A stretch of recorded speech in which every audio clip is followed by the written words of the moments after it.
পুলিশের সাথে auto rickshaw চালকদের সংঘর্ষে রণক্ষেত্রে পরিণত হলো রাজধানীর মিরপুর। ব্যাটারি চালিত ৩ চাকার বাহন নিষিদ্ধের প্রতিবাদে মিরপুর ১০ নম্বর গোলচত্বর অবরোধ করেন শ্রমিকরা। ব্যাপক গাড়ি ভাঙচুর এবং পুলিশ বক্সে আগুন দেওয়ার ঘটনা ঘটেছে।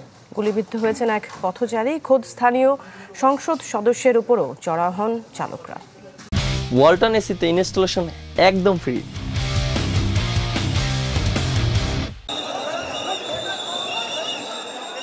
রাজধানীর মিরপুর ১০-এর গোলচত্বরে ব্যাটারি চালিত রিকশা চালকদের প্রায় ৫ ঘন্টার অবস্থান কর্মসূচি রূপ নেয় এমন সংঘর্ষে।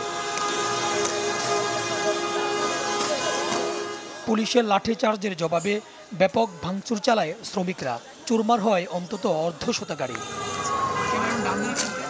রাজধানীর ২২টি সড়কে ব্যাটারি চালিত রিকশা চলাচল নিষিদ্ধের প্রতিবাদে ব্যস্ততম মিরপুর গোলচত্বরে অবস্থান নেন চালকরা। প্রায় ৫ ঘন্টা রাস্তা বন্ধ থাকায় চরম ভোগান্তিতে পড়েন সাধারণ মানুষ। আমরা শেরাবাড়া থেকে হাঁটে আসতে হয়েছে।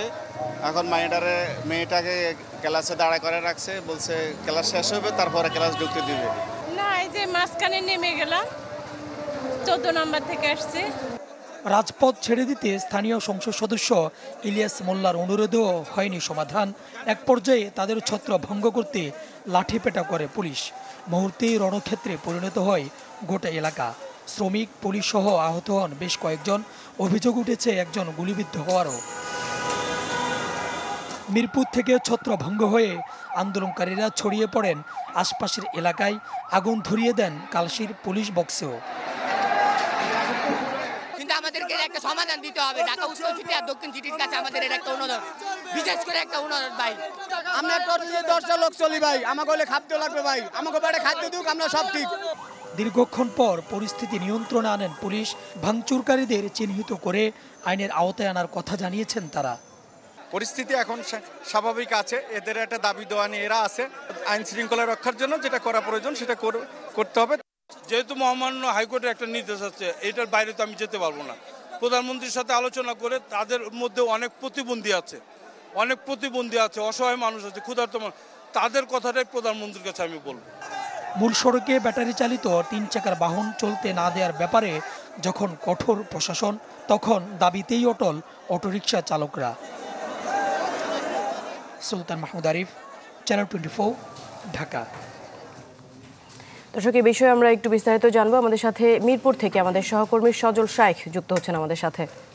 সজল, কথা শুনতে পাচ্ছেন? আশা করি আপনি যেখানে অবস্থান করছেন সেখানে পরিস্থিতি পুলিশের নিয়ন্ত্রণে রয়েছে কিনা, আর যান চলাচল স্বাভাবিক হয়েছে কি? রাশেদ, এই মুহূর্তে আমি আছি মিরপুরের কালশি মোড়ে। কিছুক্ষণ আগেও কিন্তু এই জায়গা একটি উত্তপ্ত পরিস্থিতি বিরাজ করছিল। এই মুহূর্তে কিন্তু পরিস্থিতি শান্ত রয়েছে এবং এখানে কিন্তু যানবাহন চলাচল শুরু হয়ে গিয়েছে। কিছুক্ষণ আগে যেই ঘটনাটি ঘটেছিল, আসলে এখানে কিন্তু যে ব্যাটারি চালিত অটো রিকশা শ্রমিকরা এবং চালকরা তারা কিন্তু এই পুরো এলাকাটি তাদের নিয়ন্ত্রণে নিয়ে নেয়। তার পরবর্তীতে কিন্তু পুলিশের সাথে তাদের দফায় দফায় সংঘর্ষ হয়। তারা পুলিশকে লক্ষ্য করে ইট পাটকেল নিক্ষেপ করে। তাদের বিপরীতে পুলিশও কিন্তু তাদের সাউন্ড গ্রেনেড নিক্ষেপ করে এবং রাবার বুলেট নিক্ষেপ করে। এই এলাকা থেকে তাদেরকে বিভিন্ন অলি গলিতে তাদের ছড়িয়ে ছিটিয়ে যায়। সকাল থেকে কিন্তু মিরপুর ১০ নম্বর, মিরপুর ১১ নম্বর এবং শেওড়াপাড়া, কাজীপাড়ায় কিন্তু ব্যাটারি চালিত অটোরিকশা চালকরা অবস্থান নেয়। পরবর্তীতে পুলিশ তাদের বুঝিয়ে তাদের সাথে একটি সমঝোতা করে তাদেরকে সেই এলাকা থেকে কিন্তু সরিয়ে দেওয়া হয়। মিরপুর ১০ নম্বর থেকে সরে এসেই কিন্তু তারা কালশিতে অবস্থান নেয় এবং কালশিতে তারা যানবাহন চলাচল বন্ধ করে দেয়, যার প্রেক্ষিতে কিন্তু পরবর্তীতে পুলিশ আবার কালশিতে চলে আসে এবং কালশিতে এসেই কিন্তু একটি পাল্টা ধাওয়ার ঘটনা হয়। পুলিশের এখানে দুইটি পুলিশ বক্স তারা আগুন দিয়েছে এবং একটি পুলিশ বক্স ভাঙচুর করেছে। পুলিশের দাবি সেখান থেকে কম্পিউটার এবং বিভিন্ন যন্ত্রাংশ কিন্তু বিক্ষুব্ধ শ্রমিকরা নিয়ে গিয়েছে।